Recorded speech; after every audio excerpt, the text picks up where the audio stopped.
소장을 심사하고, 그래서 피고에게 소장 부본이 송달되고 피고가 답변서를 제출하고, 그다음에 첫 변론기일이 열려서 소장을 진술하고 답변서를 진술하고, 그다음에 하루 만에 변론이 종결되지 않기 때문에 보통의 경우는 변론이 속행이 되고, 그다음에 또 열리고 해서 증거조사가 열리고, 이 증거에 있어서는 인적인 증거, 물적인 증거 등이 쓰이겠지. 인적인 증거로는 증인이 대표적이고, 물적인 증거로는 서증, 문서 기재 내용이 증거로 되는 경우, 그런 상태에서 변론이 종결되지. 그 다음에 판결이 선고되지. 판결이 선고되면 항소한다라는 말을 했었는데, 정확히 말한다면 이 판결문이 송달이 되지. 송달이 되고 나서 2주일 이내에 항소를 해야지. 하려면 항소를 안 할 거면 뭐 가만히 있으면 되지. 아예 적극적으로 항소를 포기하는 적극적인 행위를 해줘도 돼. 근데 보통은 소극적으로 2주일이 지나면 판결이 확정이 되는 거지. 그런데 2주일 사이에 항소를 하면 이제 상급심에 2심이 되는 거지. 전체 계속 이 그림을 계속 그려줬는데 이런 개념이 하나 있어. 여기에 여기가 아니다. 첫날 변론이 열리는데 이 시점에서 변론을 준비하는 절차라는 개념이 하나 있고, 그 다음에 서면적으로는 소장과 답변서 다음에 원고든 피고든 준비 서면을 계속 제출할 수가 있어. 이때 준비라는 의미는 변론을 준비하는 절차, 준비 서면은 변론을 준비하는 서면이야. 그래서 보면은 변론 준비 절차라는 이런 개념이 있을 수 있어. 원래는 무게중심이, 변론 준비 절차에 대한 무게중심이 있었던 시절도 있어. 2002년도 개정 당시에 대단히 큰 개정을 했는데, 2002년 민사소송법 개정 시에는 변론 준비 절차를 주 핵심적인 절차로 무게중심을 삼았어. 근데 2008년에 다시 그 이전처럼 변론 준비 절차는 준비하는 거에 그치고 변론 그 자체가 제대로 된 중심 위치로 다시 돌아왔는데, 이 점에 대해서는 비판도 없지 않아. 변론 준비 절차를 무게중심에 옮겨놓은 2002년도 민사소송법을 그때 당시 2008년 당시에 대법원장은 오히려 직접 구술 어떤 공판중심주의 형사소송에서는 그런 걸 강조해서 민사소송에서도 변론이라는 공식적인 판결을 함에 있어서 거쳐야 되는 그 장면을 중시하는 대법원장의 그런 입장이 반영돼서 환원됐다는 점에 대해서 나름대로 비판도 없지 않아. 하여튼 지금 7-5-1 변론 준비 절차 뭐 이런 이야기, 또는 그 앞에서도 한번 나와. 변론 준비 절차가 예컨대 1-12 옆번호 1-11 이런 데서도 또 나오고, 뒤에서도 또 제대로 나와. 7-5-1에서도 나오고, 앞에 1-11에서도 나와. 이런 변론을 지금 진행하는 것만 계속 이야기했는데, 실은 소장 답변서 이런 정도 단계에서 이게 뭔가 쟁점을 정리해서 본격적인 변론에서 곧바로 가기 전에 그럴 필요성이 있으면, 더더욱 2002년도에서 2008년도 사이에는 변론 준비 절차를 무게중심으로 뒀기 때문에 웬만한 사건은 변론 준비 절차를 가서 정리정돈을 하게 했던 시점도 있었어. 근데 다시 환원돼서, 그렇지만 경우에 따라서 복잡하면 곧바로 변론 가서 막 핵심을 못 찌르고 중언부언하는 뭐 이런 상황으로 변론이 뭐 속행되고 2차례, 3차례, 4차례 막 계속 갈 수도 있지만, 아예 쟁점을 정리하기 위해서 변론을 준비하는 절차를 따로 열 수도 있어. 그러면 변론 준비 절차로 가서, 변론 준비 절차는 변론을 준비하는 절차고 변론 그 자체는 아니야.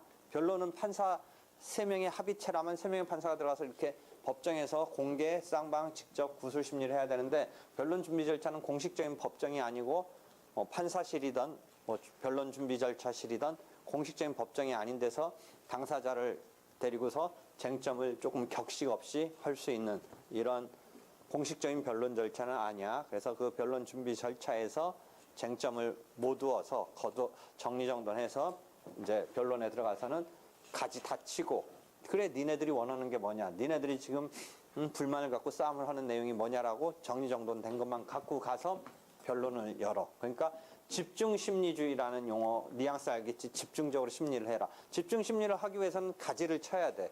그래서 2002년도에서 2008년도까지는 무게중심을 변론 준비 절차에 뒀다는 의미는 집중심리주의라는 것을 위해서 정리정돈을 하고자 하는 의도였어. 그래서 정리정돈된 상황에서의 집중심리가 이루어질 수 있도록 그때 했는데, 그래서 이걸 다시 환원시켜서 무게중심을 줬던 것을 뺀 것에 대해서 비판도 없지 않아. 그래서 교과서, 어떤 교과서든지 읽어보면 그 점에 대해서 2008년도에 9년도부터 그 바꾼 거, 다시 환원한 것에 대해서 그때 당시에 대법원장의 의지가 그렇다고 해서 이 법이 딱 이렇게 집중심리를 위해서 2002년도에 바꾸는 걸 다시 이렇게 환원하는 게 타당하냐라는 뭐 그런 이야기가 잠깐 내비치는 걸 볼 수가 있어. 하여튼 이런 변론 준비 절차를 거치면 그 뒤에는 준비 절차에서 실기한다라는 개념이 하나 작동을 해. 변론 준비 절차를 열어서 쟁점을 정리하려고 했던 부분에서 말 안 한 것은 나중에 와서 뒤늦게 말하지 마라라는 어떤 실기, 실권, 이런 효가 인정되고 있어. 하여튼 변론 준비 절차에 대한 개념을 일단 이해해도, 그래서 예컨대 320명 그림을 보면, 물론 꼭 첫 변론 기일 열기 전에만 변론 준비 절차가 있는 건 아니야. 변론을 하다 보니까 안 되겠다, 이거 빠져나가서 좀 해보자 라고 도중에 빠져나갈 수도 있어. 하지만 일반적으로 우리가 상정하는 것은 처음에 준비 절차를 거쳐서 이제 변론 기일을 들어간다라는 게 일반적인 생각이고, 도중이라도 빠져나갈 수는 있어. 그래서 거기 보면 320명 그림을 그려놓은 걸 보면 답변서 심사 단계 내지는 변론 기일 진행 중에도 있을 수는 있다는 거야. 그래서 재판장이 안 되겠다고 빠져나가자라고 재판장이 회부를 명령한다. 변론 준비 절차에 회부를 명한다. 라면 변론 준비 절차가 열리는데, 변론 준비 절차 밑에 보면 재판장, 수명법관, 수탁판사 이런 얘기가 나온다는 건 뭐야? 판사 한두 명이 들어가서 할 수도 있는 거야. 재판장이 들어갈 수도 있고, 재판장이 네가 들어가서 하라라고 수명판사, 수탁판사 뭐 이런 사람들한테 시킬 수도 있어. 어떤 때는 재판장하고 그 수명법관이 들어가. 그러니까 수명법관은 누가 명을 받아서 하냐면 주심판사가 그렇게 할 확률이 있어. 준비 절차는 3명이 다 들어가는 게 아니야. 정식의 변론이 아니니까. 정식의 변론 3명의 이 재판부로서는 변론에 형식적으로는 하여튼 참가하고 뭐 그런 건데, 지금 수명법관 수탁판사 입장에서의 변론 준비 절차는 재판장이 간다든지 주심판사가 들어간다든지 이런 개념이야. 3명이 다 들어가는 게 아닌 거야. 쟁점을 정리해서. 그건 본격적인 변론은 아닌 거야. 본격적인 변론이 아니니까 항상 뭐야? 여기서 이루어진 거는 변론이 아니니까 준비 절차에서 이루어진 거는 그 다음에 변론에서 현출한다라는 개념이 등장해. 현출. 왜냐하면 거기서 이루어진 것만으로 끝나면 이게 변론, 우리에 있어서 필수적 변론을 거쳐서 판결을 해야 된다라는데 들어가는 게 아니야. 즉 변론주의라고 그래서 자기 주장을 펼치고 하는 것은 지금 서면으로 준비 서면이든 소장이든 답변서든 준비 서면이든 변론 준비 절차든 이거는 변론을 한 건 아니란 말이지. 구술 직접 이 변론을 한 게 아니란 말이지. 그래서 직접주의 204조 저번 때 설명했듯이 그 재판 관여한 법관이 변론은 관여한 법관이 판결을 해야 된다. 뭐 이런 등등의 그 입장에서 지금 준비 절차는 그런 게 아닌 거야. 준비 서면은 그렇게 한 게 아닌 거야. 그래서 준비 서면은 제출한 것을 가지고 변론에서 구술로 진술해야 되는 거야. 한편 변론 준비 절차를 거쳤을 때는 그게 변론에 현출돼야 변론이 된 거야. 그런 개념이 항상 있다라는 걸 이해를 하고 있어야 돼. 하여튼 다시 이야기 돌아가서 판사가 그렇게 되는 거야. 그래서 여기서 나오는 수명법관 수탁판사 개념이 이런 용어가 이제 이해되면 됐어. 그렇게 해서 변론 준비 절차가 재판장이든 수명법관이든 또는 둘 다가 들어가는 경우도 있어. 그렇게 해서 담당을 하고. 그렇게 해서 변론 준비 절차가 마감이 돼서 종결이 되면 이제 7-5-5 보면 종결한 효과로서 실권효. 변론 준비 절차 속에 서면 절차가 있고 기일을 여는 절차가 있다. 근데 변론 기일을 열었으면 즉 변론 준비 기일이 열렸으면 변론 준비 절차 속에서 서면으로 진행되는 정도에 그칠 수도 있지만 뭔가 더 이야기를 들어야 돼서 기일까지 열었을 때를 변론 준비 절차 속에서 연 기일을 변론 준비 기일이라고 하는데 열었을 때는 실권효 규정이 있다 등등인데 결과적으로 여기서 쟁점을 정리하려고 기일까지 열면서 했는데 나중에 뭐 엉뚱한 소리 하지 마라 라고 실권시킨다. 그 이야기야. 자세히 읽어보면. 그렇게 해서 변론 준비 절차, 그 다음에 준비 서면 이런 개념을 지금 이해를 해. 그래서 변론이 계속 진행되는 거야. 그래서 우리가 134조의 필수적 변론 이게 다 연결되잖아. 그래서 204조의 직접주의 이런 거하고도 연결되고 이렇게 해서 판결을 함에 있어서는 변론을 거쳐야 되고 직접주의 그 다음에 구술주의니까 서면만 낸 것이 완결적인 게 아니고 구술주의 그 다음에 공개심리주의 공개심리주의는 뭐 헌법적인 요청이기도 하지. 그 다음에 쌍방심리주의야. 이렇게 쌍방을 지금 대등하게 자기 변명을 펼칠 기회를 줘야 돼. 쌍방심리주의는 어느 거와 혹시 우리가 한 번쯤 이야기했냐면 소송 도중에 당사자가 사망했을 때를 생각해봐. 소송 도중에. 애초부터 사망했을 때는 그게 재산 관계면 상속인을 타켓으로 싸움이 나겠지. 근데 지금 말하려는 것은 소송 도중에 사망한 경우야. 소송 도중에 사망한 경우는 233조 절차가 중단되고 그다음에 상속인이 수기한다. 만약 소송 대리인이 있을 때는 238조 꼭 절차를 중단시킬 필요는 없다. 95조 소송 대리인은 본인이 사망하더라도 대리권이 소멸하는 것은 아니다. 사유는 아니다. 등등은 한번 설명한 바가 있어. 그러니까 소송 도중에 당사자가 사망했을 때는 절차를 중단시켜. 왜? 상속인이 절차를 이어받을, 수개할 이런 틈을 주기 위해서. 물론 변호사가 선임됐으면 굳이 중단시킬 필요 없다라는 238조 예의가 있다. 계속 반복해서 이야기하는 거야.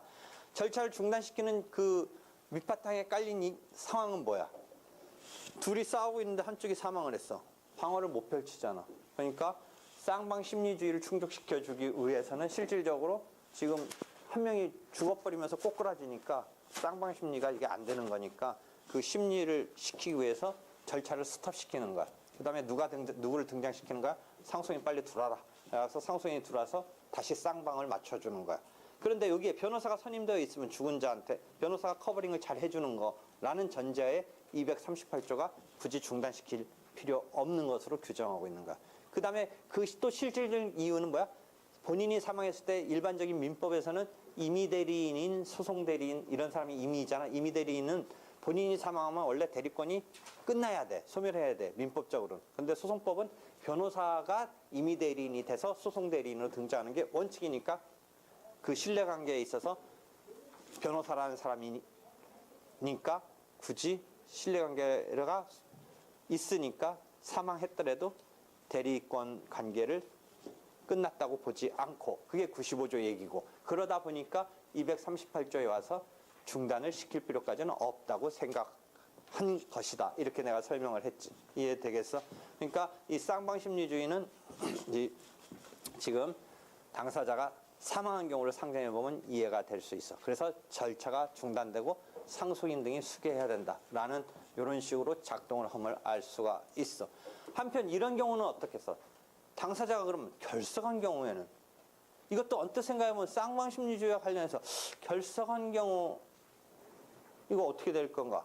자, 그럼 결석했을 때 당사자가 결석했을 때 어떻게 처리했으면 좋겠어? 쌍방심리주의하고도 혹시 연관은 될 수 있는데 어떻게 해서 결석했을 때 어떻게 처리했으면 좋겠어? 결석했을 때 어? 어? 다시? 다음번에 하자고. 결석했을 때 오늘 못하겠다. 다음번에 하자는 거야. 어떻게 했으면 좋겠어? 그게 제일 좋아? 어떤? 결석했을 때. 온 사람은 뭐냐? 나는 뭐냐? 기껏 했는데 너 때문에 다음에 다시 해? 어떻게 했으면 좋겠어? 다 인정한 것으로 친다라는 거. 다 인정한 거로 친다. 그런 방식도 있어. 지금 두 가지 대립하는 게 나왔어. 어쩌건 다음에 하자. 오늘 못하니까 결석했으니까. 근데 그런 경우로 하면 쌍방심리하고도 어떻게 본다면 좀 그런 취지 비슷할 수도 있지. 못 왔으니까 오늘 진행 못한다. 제대로 맞춰서 하자. 근데 실제 지금 민사법 테크닉은 그 테크닉을 쓰지 않았고 어떤 테크닉을 썼어? 결석했을 때 결석자가 서면을 낸 거가 정상적이라면 출석해서 아까 말한 대로 구술 직접 심리 틀 안에서 구술로 진술이 됐었을 건데 지금 결석을 했어. 근데 서면을 냈다면 그렇게 됐었을 거라고 해서 어떻게 처리한다? 진술로 간주해 주는 제도가 있어. 진술로 간주. 조문을 찾아봐봐. 진술 간주. 진술로 간주해. 149종가에 봐봐. 진술로 간주하는 제도가 있어. 읽어봐. 몇 조인지 저 고원절이 봐봐. 148조? 진술로 간주해 주는 거. 8조, 148조. 어떻게 해? 읽어봐. 읽어봐. 해봐. 148조.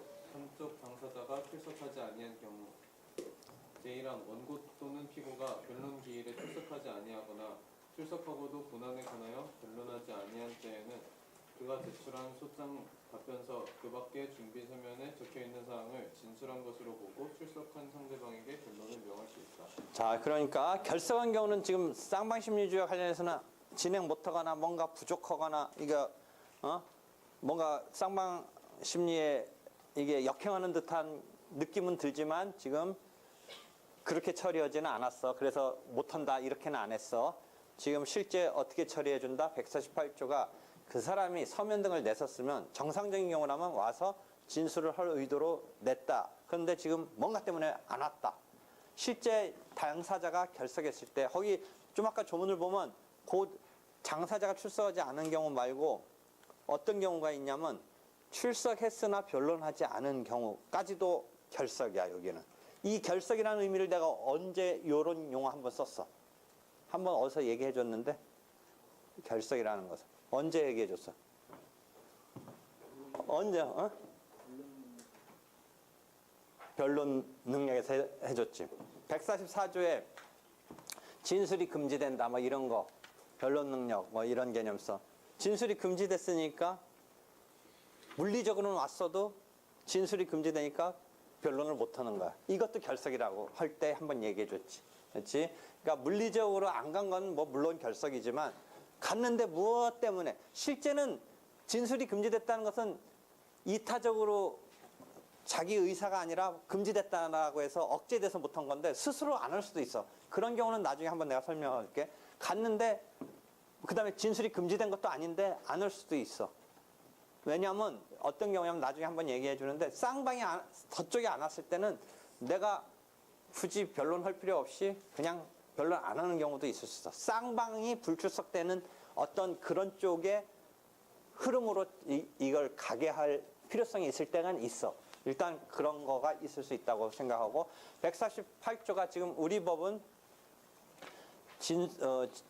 결석으로 처리하는 이 시스템에 있어서 어떻게 되냐면 진술 간주라는 걸 하나 쓰고 있어. 진술 간주. 그래서 어떻게 해서 쌍방 심리주의를 충족시켜줘? 그것을 대석 판결주의라고 그래. 대석 판결주의. 실은 안 왔지만 진술한 것으로 간주해서 마주보고서 쌍방 심리가 된 것처럼 취급해준다. 그것을 대석 판결주의라고 그래. 지금 두 명의 의견이 나왔는데 결석했을 때 어떻게 처리할 거냐. 지금 첫 번째, 두 번째 얘기 나왔는데 혹시 이런 타입도 생각해 볼 수 있어. 아예 안 온 사람을 지게 한다. 결석 판결주의라는 시스템도 있으려면 있을 수 있어. 일단 안 온 것만으로 너 졌다라고 해. 다만 이제 그 사람이 안 온 이유를 나중에 따져서 그걸 회복시켜주는 이런 시스템을 갖고 있어. 그렇지만 일단 네가 안 오고 안 온 채로 너 진 거다라고 가는 이런 결석 판결주의가 있어. 그 다음에 안 온 이유를 따라서 나중에 뭐 회복해서 다시 어떻게 심리를 한다든지 어떤 그 다음 후속적인 시스템이 있지만 이 상황을 결석헌자한테 패소시키는 결석 판결주의가 있는데 지금 우리 시스템은 대석 판결주의야. 그래서 진술로 간주시켜 148조에 진술로 간주시켜서 마주보고 이 심리를 한 것처럼 돼. 이해되겠죠? 그럼 지금 그 전제는 진술 간주의 전제, 대석 판결의 전제는 진술 간주고 진술을 간주한다는 얘기는 서면을 내놓고 있다. 지금 준비 서면 같은 거를 내놓고 있다가 안 왔다라는 건데 그럼 그런 서면조차도 안 냈을 때는 어떡하냐? 그렇게 해줄래도 해줄 수가 없어. 서면도 안 내고 안 왔을 때는 어떻게 한다? 이것도 계속 얘기했던 그 다음 조문인 다다음 조문인 150조에 어떻게 한다고 그랬어? 그런 서면도 안 내고 안 왔을 때는 요번은 진술 간주가 아니라 자백 간주로 가는 거지. 자백 간주. 이해되겠지? 그러니까 결석했을 때 헷갈려 하지만 서면을 냈을 때는 그게 진술로 간주돼서 대석 판결로 쌍방 심리의 틀 속으로 들어갈 수 있는 거다. 그런데 그런 서면조차 안 낸 경우는 어떻게 해줄 수도 없는 거야. 그랬을 때는 어떻다? 자백으로 그 사실에 대해서 자백. 이게 초장에 이루어지면 무변론 판결로 원고 승소 판결까지도 갈 수가 있어. 답변서를 30일 이내에 안 내면. 그게 256조와 257조가 그런 조문이 하나 있지. 지금은 그 다음 단계에서 변론에서 어떤 서면을 안 내놓고 법정에 안 왔어. 그러면 이쪽이 어떻게 되는 거야? 재판부에서 예컨대 뭐라고 원고가 이제 청구를 하면서 피고가 답변을 해야 되는데 답변서조차 안 냈다면 256조, 257조에서 무변론 판결이 되지. 그지? 그 다음에 여기서 항상 그 다음 시험 문제 뭐가 물어봐? 이런 간주적인